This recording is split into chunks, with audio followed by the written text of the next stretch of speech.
السلام علیکم. پروگرام کل میں ہوں محمد ترین. خواتین جب پوری دنیا میں سیاسی ماحول تبدیل ہو رہا ہے اس کے ساتھ ساتھ پاکستان میں بھی اگلے سال الیکشن کا ہے اور بہت ساری سیاسی جماعتیں الیکشن کی تیاریوں میں مصروف ہیں. اسی سلسلے میں آج آپ گفتگو کریں گے پاکستان کے اندرونی معاملات کیسے ہیں اور انٹرنیشنل سینیریو کیا ہے. ہمارے ساتھ اسٹوڈیو میں شریک گفتگو ہیں انجینئر ندیم ممتاز قریشی صاحب. آپ چیئرمین ہیں مستقل پاکستان کے. کوئی سر بہت شکریہ آپ کا بہت شکریہ ٹائم دینے کا. کافی ٹریولنگ آپ کی جی ٹریولنگ تو اس پیشے کا ایک آکوپیشنل ہیزرڈ ہے. اچھا کوئی سر گورنمنٹ اپنے ٹینیور پورا کر رہی ہے, لاسٹ بجٹ پیش کرنے جا رہی ہے اور ان 4 سال کو آپ کیسے انالیسس کرتے ہیں؟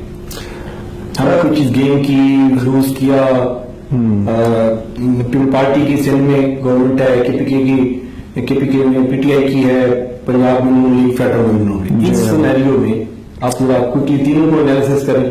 دیکھیے میں سمجھتا ہوں کہ اوور آل یہ 4 سال جو گزرے ہیں اس میں مجھے کوئی خاص آپ سمجھیں ترقی نہیں نظر آئی, بلکہ ملک جو ہے وہ مزید پسماندگی کی طرف گیا ہے تینوں پروونسز میں. حالانکہ پی ٹی آئی کا دعویٰ ہے کہ ہم نے کے پی کے میں کچھ بہتری کی ہے اور کچھ پہلو سے صحیح ہے, کچھ جو مثلاً پولیس فورس میں انہوں نے بہتری کی ہے, شاید تعلیم میں کچھ کی ہے.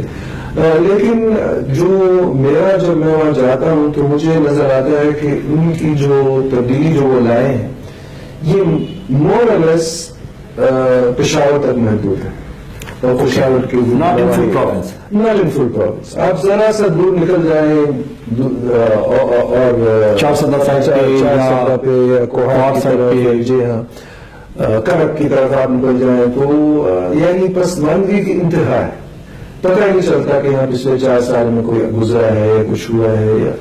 سو آئی تھنک یہ دعویٰ ذرا کھوکھلا ہے کہ ہم نے یہ کہنا میرے خیال میں غلط ہے کہ ہم نے کے پی کے میں تبدیلی ہم لائے ہیں. ٹھیک ہے آپ نے کچھ حصے میں شاید اربن ایریاز میں پشاور میں کچھ آپ نے بہتری کی ہے. اسی طرح میرے خیال میں پنجاب میں ہم وسطی پنجاب میں جنوبی پنجاب میں بیٹھے ہیں اور آپ کو بھی پتا ہے مجھے بھی پتا ہے کہ حالات یہاں کتنے خراب ہیں, عام آدمی کے لیے کتنی پریشانی ہے. میں آج ایک گروپ تھا رکشہ ڈرائیورز کا جو میرے سے ملنے آیا تھا ہمارے آفس میں, تو وہ جو اپنی پریشانیاں بتا رہے تھے, حالات بیان کر رہے تھے. پھر میری ابھی یہاں اندرون میں ایک لیڈیز کو میٹنگ تھی اور یہ جو خواتین بتا رہی تھیں پریشانی, پسماندگی, بیماروں کے لیے علاج نہیں ہے, بچے جو ہیں تعلیم کے لیے ان کے پاس ان کے ادارے نہیں ہیں, گھر بیٹھے ہوئے ہیں, آمدن نہیں ہے, غربت ہے. سو اگین پنجاب میں بظاہر کچھ علاقوں میں ایون یہاں ملتان میں آپ کو نظر آتا ہے کہ ایک میٹرو بس کھڑی ہوئی ہے اور اس میں اربوں روپے لگا دیے گئے ہیں.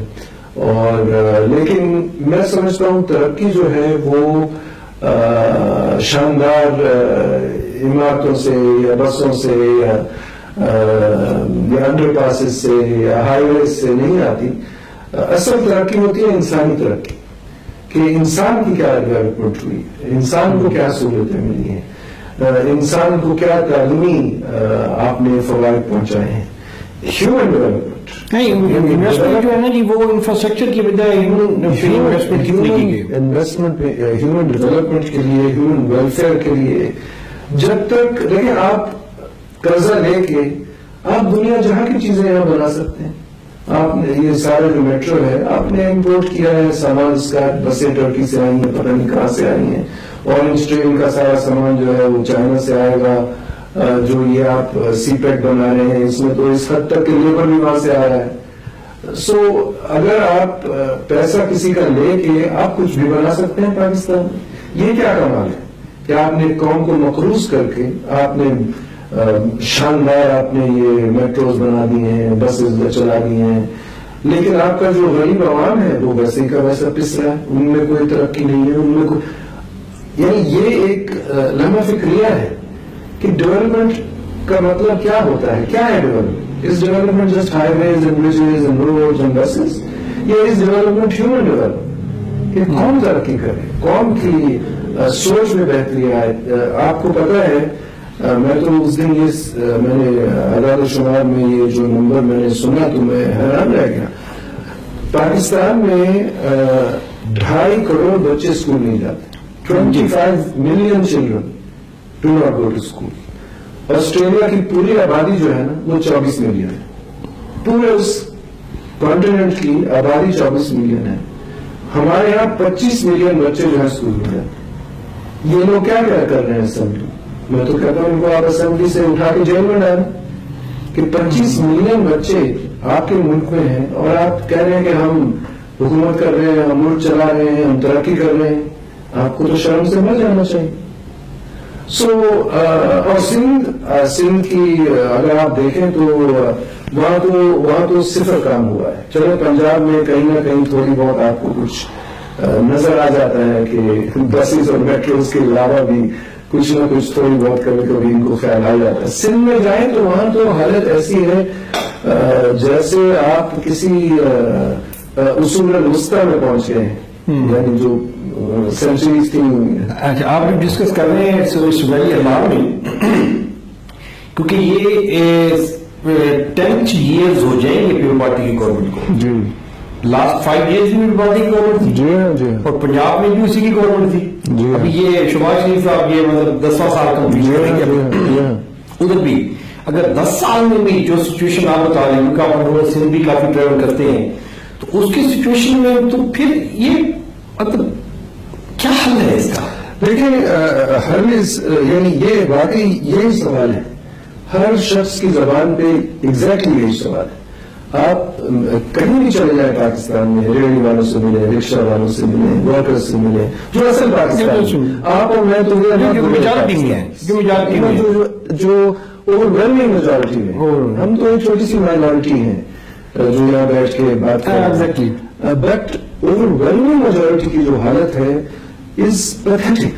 یعنی ہم لوگوں کو ریلی, میں سمجھتا ہوں آپ کے جو ناظرین ہیں دنیا بھر میں آپ کا پروگرام جاتا ہے, مجھے یقین ہے کہ اکثریت کو ان کو پتہ ہی نہیں ہے کہ ریل پاکستان کیا ہے, کہ ریل پاکستان میں کیا ہو رہا ہے.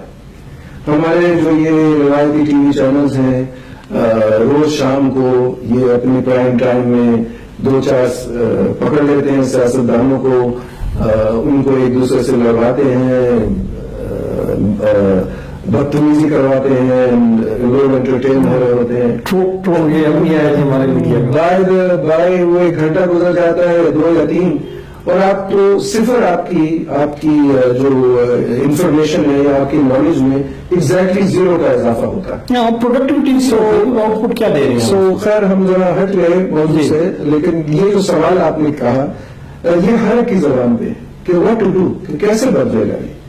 اور دیکھیں اصل جو پرابلم ہے میرے ذہن میں, اور جس وجہ سے میں نے اور کچھ ساتھیوں نے اب 6-7 سال ہو گئے ہیں مستقبل پاکستان بنائی, کہ ہمیں احساس ہوا کہ اس کا حل صرف اور صرف یہ ہے کہ کسی نہ کسی طرح جو لوگ ہماری اسمبلیوں میں بیٹھتے ہیں, جس قسم کے لوگ بیٹھتے ہیں اور جو بیٹھتے آئے ہیں جب بھی ہماری جمہوریت کا دور رہا ہے, ان لوگوں کے پاس عموماً نہ تو وہ قابلیت ہے, نہ وہ دیانتداری ہے, نہ وہ تعلیم ہے, نہ وہ تجربہ ہے, نہ وہ نیت ہے, نہ وہ محب الوطنی ہے کہ وہ اس ملک کو چلا سکے. اور جب تک اس طرح کے لوگ, یہ لوگ یا اسی طرح کے لوگ اسمبلیوں میں جاتے رہیں گے, اس وقت تک ہمارے یہاں تبدیلی لانا ناممکن. سو چیلنج ہماری قوم کے سامنے یہ ہے کہ کہ یہ جو لوگ اسمبلیوں میں بیٹھتے ہیں ان کو, اور اس طرز کے لوگوں کو, جاگیردار, وڈیرے, موروثی سیاستدان, پیر فقیر کرنے والے, ان کو ہم کیسے اسمبلی سے باہر پھینکیں, اور اس اسمبلی میں پھر ہم نئے اور نیک اور کامل اور دیانتدار اور لکھے پڑھے لوگوں کو کس طرح بٹھائیں, یہ ہے اصل سوال. اوکے, ٹائم ہو ہے, شارٹ بریک ہے. Stay tune with partner.